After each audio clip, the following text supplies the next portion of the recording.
Hello students, I am Pratibha Baranwal. I am here with exercise 2.2 from the chapter linear equation in one variable. Students, in the last class you have learned how to solve the equations. Okay? Equation solve करने का मतलब होता है कि आपने किसी equation को solve करके और उसमें जो वेरिएबल है उसकी आपने वैल्यू फाइंड आउट की. लेकिन इस एक्सरसाइज में एक्सरसाइज 2.2 में आपको जो इक्वेशन है वो इक्वेशन खुद सेटअप करना है. ठीक है, यानी यहाँ पे आपको एक वर्ड प्रॉब्लम में आपको इक्वेशन मिलेगा. अब वर्ड प्रॉब्लम से आपको इक्वेशन सेटअप खुद करना है और उसे सॉल्व करना है. ये बहुत ही इजी है. आज हम इसी को करना सीखेंगे. Let us start the first question. If you subtract 1/2 from a number and multiply the result by 1/2 you get 1/8. what is the number? तो इस स्टेटमेंट में इस क्वेश्चन में आप देखिए यहाँ पे एक बात लिखी है. इफ़ यू सब्ट्रैक्ट 1/2 अगर आप सब्ट्रैक्ट करते किस में से, फ्रॉम अ नंबर, तो ये जो अ नंबर है ये तो आप जानते ही नहीं है किस नंबर से करने के लिए कह रहा है. ठीक है, तो आपको पता है कि एल्जेब्रिक एक्सप्रेशन में हम क्या जिस वैल्यू के बारे में आपको कुछ पता ही नहीं है उसी को हम एल्जेब्रिक एक्सप्रेशन में डिनोट कर देते हैं. तो हम यहाँ पे लिखेंगे लेट द नंबर बी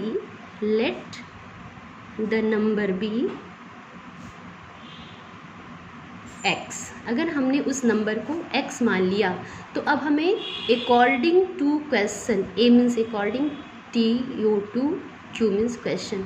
अब अकॉर्डिंग टू क्वेश्चन हमें इक्वेशन सेटअप करना है. जैसा कि आप क्वेश्चन देखिए, if you subtract 1/2 from a number, तो वो नंबर हमने x माना, x में से आपने सब्ट्रैक्ट किया 1/2. ठीक है, पहली लाइन यही है. If you subtract 1/2 from a number and multiply the result by 1/2 you get 1/8. ठीक है, तो ये जो है ये क्या है, ये एक रिज़ल्ट. अगर हम इसे मान लें क्या, x में से यानी किसी नंबर में से 1/2 सब्ट्रैक्ट करने के बाद इसको इस रिज़ल्ट को, मतलब इसे हम रिज़ल्ट समझेंगे, इस रिज़ल्ट का मल्टीप्लाई अगर हम 1/2 से करते हैं तो यू गेट 1/8, यानी ये 1/8 के बराबर हो जाता है. देखिए कितनी आसानी से आपका ये इक्वेशन सेटअप हो गया. It means x minus 1/2 is multiplied by 1/2 is equal to 1/8. अब ये जब आपको इक्वेशन मिल गया है तो इसे आपको जनरल वे में, जैसे हमने लास्ट एक्सरसाइज में सॉल्व किया था, इसे सॉल्व करेंगे और x की वैल्यू फाइंड आउट करेंगे. क्यों? क्योंकि पूछा है व्हाट इज़ द नंबर. तो हमने द नंबर x माना है, तो जहाँ हम सॉल्व करके x की वैल्यू निकाल लिए इसका मतलब हमने वो नंबर पा लिया. देखिए कैसे सॉल्व करेंगे. मैंने पहले ही बताया था इनटू में 1/2 है, तो इसका उधर जब ट्रांसपोजिशन करेंगे तो इनटू ही अगर रहने दे तो 1/2 जो है उसका रेसिप्रोकल 2/1 हो जाएगा. तो देखिए x minus 1/2 is equal to 1/8 into, यहाँ 1/2 है तो उधर जा कर के 2/1, या हम सीधे इंटू 2 भी लिख सकते थे. 2 1 जा 2, 2 4 जा 8, यानी x minus 1/2 is equal to 1 1 जा 1/4. तो x इज इक्वल टू 1/4. यहाँ जो माइनस 1/2 है इसका ट्रांसपोजिशन करेंगे तो प्लस 1/2 होगा. ठीक है, अब देखिए 2 और 4 का एलसीएम लेंगे तो ये 4 ही होगा. 4 1 जा 4, यानी 1 प्लस 2 2 जा 4, 2 टाइम्स क्या, 2 1 जा 2, यानी 1 प्लस 2, यानी 3/4 इज द नंबर. वो नंबर 3/4 है. ठीक है, हमने शुरू में लिया था ना let the number B x, तो now that number is 3/4. This is the way how to set up the equation and how to find out the value of the variable और that number. Okay, let us now understand the question number 2. The perimeter of a rectangular swimming pool is 154 metre. Its length is 2 meter more than twice its breadth. What is the length and the breadth of the pool?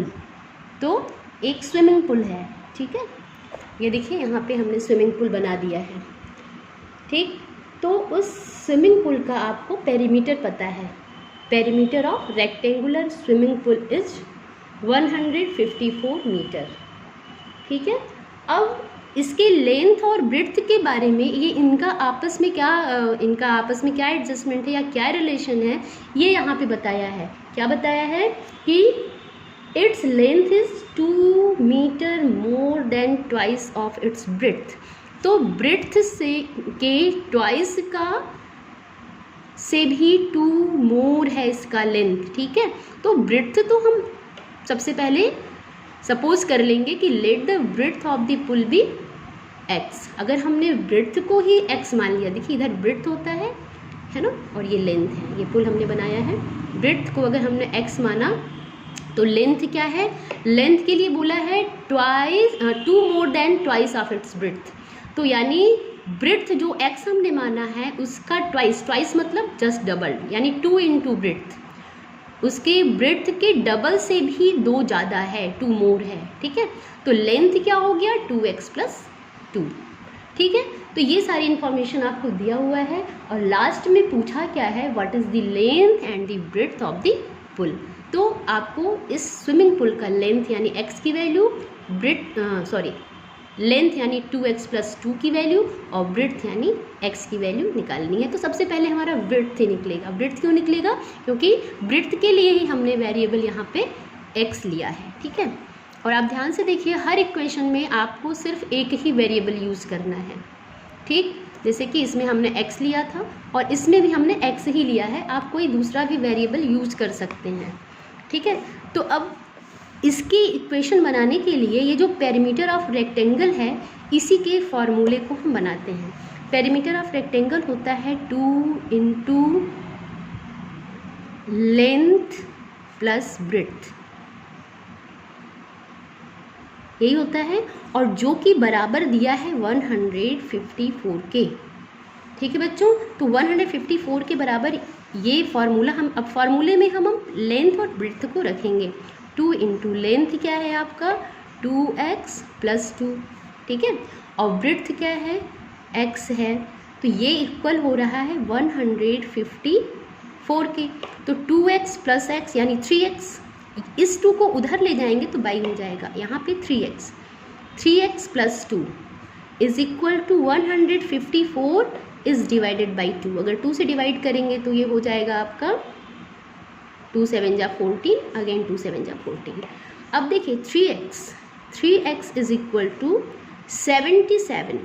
ठीक है, लेकिन ये +2 हमें उधर ले जाएंगे तो -2 हो जाएगा, तब बराबर हो जाएगा ये 75 के। यानी 3x जब आपका 75 है तो x की वैल्यू कितनी हो गई, 75 इज डिवाइडेड बाई 3। ठीक है, 25। अगर x क्या है, x है आपका ब्रेड्थ आपका x है जो कि 25 मीटर हो गया। ठीक है, तो अगर हम लेंथ की बात करें तो अब हम देखिए लेंथ कैसे निकालेंगे। Length is equal to 2x + 2, यानी 2x की वैल्यू है आपकी 25। ठीक है, और +2 तो मिल करके 25 2 जा 50 + 2 यानी 52 मीटर। तो length of the swimming pool is here 52 metre and breadth of the swimming pool is here 25 metre. ठीक है, अब हम क्वेश्चन नंबर 3 देखते हैं। The base of an isosceles triangle is 4/3 centimetre and the perimeter of triangle is 4 whole 2/15 centimetre. ठीक है, तो बच्चों आइसोसेलेस ट्राइंगल किसे कहते हैं, a triangle whose 2 sides are equal. अगर हम ध्यान से देखें इस ट्राइंगल को तो ये आइसोसेलेस ट्राइंगल है। कैसे, क्योंकि इसका 2 साइड्स आप देख रहे हैं, ये दोनों साइड्स जो हैं आपस में इक्वल है, और ये जो नीचे की साइड है ये अनइक्वल साइड है, और इसे हम बेस ऑफ द ट्राइंगल भी कहते हैं, और इसका लेंथ दिया है। ठीक है, the base of an isosceles triangle is 4/3 centimetre, base side का लेंथ दिया है, और क्या दिया है, the perimeter of the triangle दिया है। ठीक है, तो हम लिख लेते हैं ये क्वेश्चन नंबर 3 का solution. Perimeter of triangle is equal to 4 whole 2/15 centimetre. तो पेरीमीटर का मतलब sum of all the 3 sides of the triangle. तो अब इसमें पूछा है what is the length of either of the remaining equal sides. तो इसमें जो इक्वल साइड्स है उसका लेंथ पूछा है, तो हम उसी को सबसे पहले x से डिनोट कर देते हैं। Let the equal sides be x centimetre, है ना। इसको हमने x माना और इसे भी x माना। तो अब पेरीमीटर का फॉर्मूला क्या होगा, x प्लस x और प्लस ये बेस साइड जो है 4/3 सेंटीमीटर। इन तीनों को सम करेंगे तो पेरीमीटर ऑफ ट्राइंगल निकल जाएगा, जो कि है 4 होल 2/15 के बराबर। ठीक है, अब देखिए x 2x is equal to 15 4 जा 60 और प्लस 2 62/15। ठीक है, अब यहाँ पे जो प्लस 4/3 है, अगर इसका ट्रांसपोजिशन करेंगे तो -4/3 हो जाएगा। ठीक है, अब देखिए इसे हम सॉल्व कर लेते हैं। 15 LCM 62 माइनस 3 5 जा 15 5 4 जा 20। तो अब इसकी वैल्यू जो आ रही है बच्चों, जब आप 62 में से 20 को माइनस करेंगे तो 42/15 आएगी। ठीक है, तो ये जो आ रहा है ये 2x इज इक्वल टू है। आपको इक्वल साइड्स निकालना है, यानी x की वैल्यू निकालनी है, और आपने अभी 2x इज इक्वल टू ये निकाला है। तो अब देखिए हम x की वैल्यू कैसे निकालेंगे। जब 2x इज इक्वल टू है आपका 42/15, तो x इज इक्वल टू हो जाएगा 42/15 इसको जो है आप डिवाइड फिर से करेंगे किससे, 2 से। ठीक है, तो 21/15, और ये देखिए 3 से दोनों डिविजिबल है, 3 7 जा और 3 5 जा, तो 7/5 या फिर 5 1 जा 5, है ना, 2 बच गया। 1 whole 2/5 centimetre is the length of equal sides of the isosceles triangle, जो कि इसमें पूछा है। ठीक है बच्चों, तो ये आपका आंसर हो गया। एक क्वेश्चन और मैं अभी तुरंत डिस्कस कर लेती हूँ आप लोग के साथ। Sum of 2 numbers is 95, if one exceeds the other by 15 find the other. ये बहुत ही आसान सा इसका इक्वेशन बनने वाला है कि इसमें बहुत ही एकदम इजी सी बात कही गई है। सम ऑफ 2 नंबर्स, 2 नंबर्स हैं, ठीक है, और दोनों का सम कितना है, 95 है। तो and if one exceeds the other by 15, तो हम सबसे पहले सपोज कर लेते हैं कि let the first number B x। अगर फर्स्ट नंबर को हमने x माना तो सेकेंड नंबर क्या हो जाएगा, then second number is equal to, जैसा कि बता रहा है कि एक्सिड्स बाई 15, तो हम क्या करेंगे, इस x में 15 को जोड़ देंगे। ये दोनों नंबर आपको पता चल गया, एक x है दूसरा x प्लस 15 है।